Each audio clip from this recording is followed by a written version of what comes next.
แล้วยังไงนิวไม่มีเลยนิวไม่เคยเจอผมก็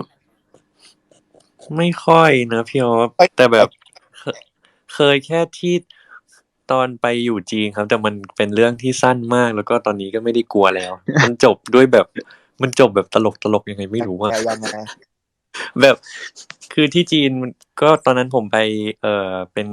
โครงการของโรงเรียนตอนมปลายครับไปกับโรงเรียนนั่นแหละก็ไปอยู่ที่ฮาร์บินเดือนหนึ่งก็ไปอยู่หอพักกับเพื่อนครับซึ่งในห้องในห้องใหญ่มันก็จะแบ่งเป็นห้องเล็ก2ห้องซึ่งห้องนึงก็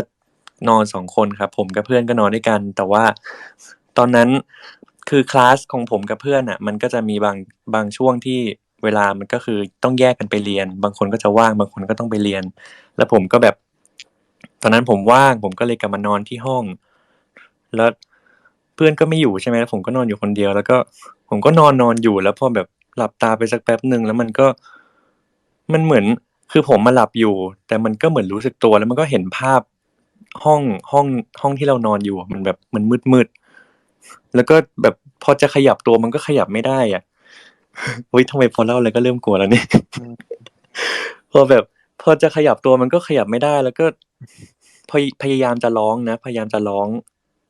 งแบบร้องให้คนช่วยแต่แบบมันเสียงมันก็ไม่ออกอ่ะแล้วอยู่ดีๆภาพมันก็ตัดมาอยู่ดีเป็นหน้าแบบอาม่าคนจีนอ่ะโผล่มาแล้วแบบตกใจมากตอนนั้นน่ะแต่สิ่งที่ตลกก็คือเขาโผล่มาปุ๊บเขาถามว่าแบบหวอเพี้ยวเลี่ยงมาซึ่งมันแปลว่าฉันสวยไหมอ่ะอะไรอ่ะงงมาก คือแบบผมแบบจากตอนแรกจะกลัวนะคือไปเล่าให้เพื่อนฟังแล้วคือตลกเลยอะแต่อันนี้ผมแบบ ชื่อ อะไรอะแต่ตอนนั้นผมขยับไม่ได้จริงๆอะเนี่ยจริงแล้วเขาถามอาม่าคนนี้คือใครไม่รู้จักเขาไม่เคยรู้จักเลยมันแบบฟึบขึ้นมาอย่างงี้ใช่ไหมใช่ครับน่าจะของที่นู่นนั่นแหละครับแล้วนิวตอบเขาว่าอะไรอ่ะ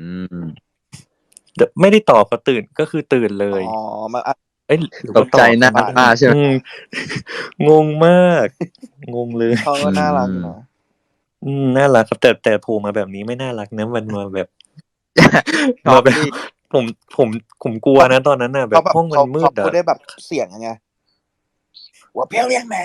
แบบหัวเพี้ยวแม่หรืออะไรไม่ใช่ครับไม่พูดด้วยน้ำเสียงไม่น่ากลัวเท่าไหร่แต่มาแบบน่ากลัวคือขยับไม่ได้แต่จบตลกเฉยเลยงง ก็น่ารักอยู่นะหมายถึงที่นิวเล่าเนี่ย